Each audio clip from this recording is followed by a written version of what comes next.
এই যে মুই কুনা কুনা এই স্কুলটা অবশ্যই তোমরা চিনা পায়ান। হ্যাঁ, ইন হচ্ছে বদলপুর হাই স্কুল, যে স্কুলত মুই পড়াশোনা করি আনো 2015 সাল এখান থেকে বার হইয়াম। তবে এত বছর পর আসা একটা আলাদাই ফিল্ড। তবে সেই রকম স্কুল অনেকটাই চেঞ্জ হয়ে গেলে, আগে তো অন্যরকম ছিল, এখন তো অন্যরকম হয়ে গেলে, কিন্তু আমরা মানুষ চেঞ্জ হয়েই, কিন্তু স্কুল কিন্তু চেঞ্জ হয়নি। স্কুলটা সেরকমই ইচ্ছে সৌন্দর্য, এখন তো আরও ডেভেলপ হয়। তবে খুব সৌভাগ্য হইলে এত বছর পর সময় পাই আমি স্কুলত ঘোরানো, আর তোমাক মুই ব্লগ ভিডিও দিয়া পারনো, এটা আমার খুব ভালো লাগিল প্রকাশ করবা পারনো তোমার ঠিনা। তবে স্কুলটা যতটা সত্যি খুব ভালো লাগিয়া, আর স্কুলে যারা যারা পড়ি থাকেন অবশ্যই কমেন্টে জানাবেন যে স্কুলটা তোমার কেমন লাগে। আর সত্যি খুব ভালো স্কুলটা, আর এত বছর পরে যাওয়া সত্যি মানে এরকম সময় সৌভাগ্য কমই আসে।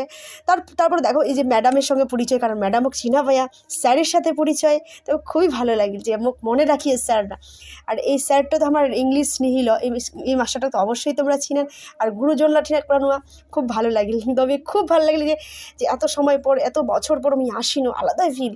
তবে সৌভাগ্য এটাই হয় যে জানুন আর কবে আসতে পারি, এই সময় তো মানুষ ঘুরে, কাজের ক্ষেত্রে তো মানুষ আসতে পারিনি। এই পুজো টুজো দিনেই আসার সুযোগটা হয়, তাতে সুযোগটা তাছাড়া হয়নি। তবে ডেকোরেশনটা সত্যি খুব ভালো হয়। নেক্সট ব্লগ আবার হবে, টাটা। আর এই তো ছবি তোলার শিল্পী তোলার একটা ডেকোরেশন করিয়া, মানে পুরো সত্যি আমরা শিল্পী টিল্পী তুলনো।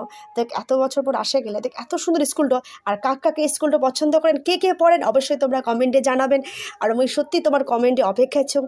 তবে সবাই ঘুরো, আর ব্লগটা তোমরা অবশ্যই দেখবেন। আর স্কুলটা সারা জীবন মোর ঠিনে থাকি যাবে, ওর প্রিয় স্কুল। তো চলো নেক্সট ব্লগ আবার, টাটা টাটা, ভালো থাকেন।